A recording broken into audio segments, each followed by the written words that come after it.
Япониядагы Алмаз Ханы шаасы круиздик лайнерде кыргызстандык жарандан коронавирус аныкталды. Бул тууралуу бүгүн 28 февралда Тышкы иштер министрлигинин өкүлү Нурлан Абдрахманов маалымат жыйын учурунда билдирди. Анын айтымында кыргызстандык жарандан оорунун жеңил түрү тастыкталды. Ал ооруканалардын биринде дарыланууда. Жалпысынан айтканда анын абалы канааттандырарлык. Дене табы жогорулап, дем алуу кыйналып жөтөлгөн жок. Бүгүнкү күндө япониялык медицина кызматкерлеринин көзөмөлүндө, деди ал. Ал эми саламаттык сактоо министри Космосбек Чолпонбаевдин айтымында учурда коронавирустун 3 формасы бар экендиги аныкталган. Бул дартты жуктургандардын 80% жеңил түрү менен, 13-14% оор түрү менен, 6-7% өтө оор түрү менен катталган.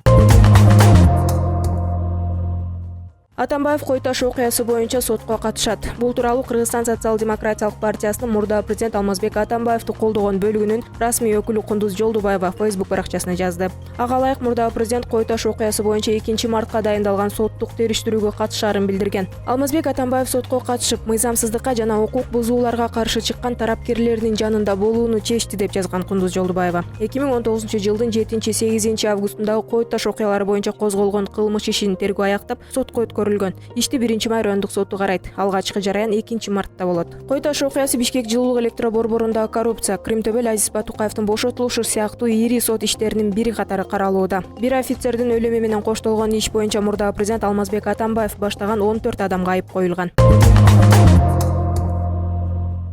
Блогер Элмирбек Сыдыманов үй камагына чыкты. Мындай чечимди 28 февралда Бишкек шаардык соту кабыл алды. Интернетте Сыдыман деген ат менен таанымал блогер улуттук, расалык, диний же аймак аралык кастыкты козутуу деген шек менен 19 февралда 2 айга камакка алынган. Мындан соң ал жаңылганын мойнуна алып кечирим сураган. Ал эми апасы бийлик башчыларына кайрылып, уулун үй камагына чыгарууну өтүнгөн. Элмирбек Сыдыманов Instagram баракчасында Сыдыман деген ат менен белгилүү. Ал буга чейин өздүк баракчасы аркылуу түз эфирде Кыргызстандын айрым облусторунда колдонулган сөздөрдү сындаган. Бул коомчулуктун кызуу талкуусуна алынган.